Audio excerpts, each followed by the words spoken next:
નમસ્કાર દોસ્તો, વ્રતકથા તો તમે ઘણી સાંભળી હશે, પણ આવી વ્રતકથા તમે ક્યારેય નહીં સાંભળી. જો આ વ્રતકથા સાંભળ્યું હોય તો આ વિડીયો પૂરો જોજો, પૂરો સાંભળજો. વિનાયક ચતુર્થી વ્રતકથા. વિનાયક ચતુર્થી વ્રત એ ભગવાન ગણેશના વિશેષ આશીર્વાદ મેળવવાનો તહેવાર છે, જેને ભક્તો ખૂબ જ ભક્તિભાવથી ઉજવે છે.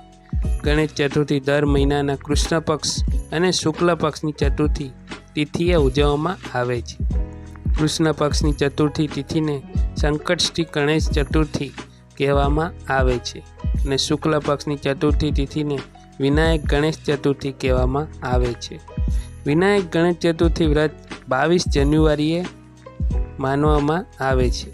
એવું માનવામાં આવે છે કે વિનાયક ચતુર્થી પર સાદા હૃદયથી પૂજા અને કથા પાઠ કરવાથી બધા અવરોધો દૂર થાય છે અને મનોકામનાઓ પૂર્ણ થાય છે. આ દિવસે પૂજા, ઉપવાસ અને કથાનું વિશેષ મહત્ત્વ છે, કારણ કે વ્રત કથા વિના કોઈ પણ પૂજા પૂર્ણ માનવામાં આવતી નથી. એક ગામમાં એક વૃદ્ધ સ્ત્રી રહેતી હતી, જે ખૂબ જ ગરીબ હતી, પણ તેને અપાર ભક્તિ હતી. દરરોજ સવારે તે ભગવાન ગણેશની એક નાની માટીની મૂર્તિ બનાવતી અને તેના પૂરા હૃદયથી પૂજા કરતી. આ તેના રોજિંદા નિત્યક્રમો હતો. પરંતુ તેની એક મોટી સમસ્યા હતી.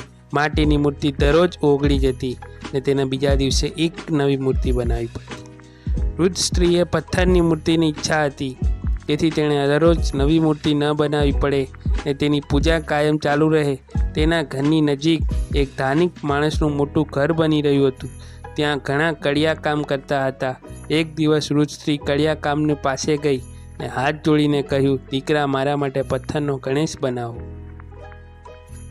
કડિયા કામનાઓએ તેની વાત સાંભળી, પણ તેની મજાક ઉડાડતા કહ્યું, તારા માટે પથ્થરનો ગણેશ બનાવવા જેટલો સમય લાગે છે, તેટલો સમય અમે અમારી દિવાલો પણ બનાવી શકશું નહીં. વૃદ્ધ સ્ત્રી આનાથી ખૂબ જ દુઃખી થઈ ગઈ. તેને ભક્તિનું અપમાન કરવામાં આવ્યું હતું.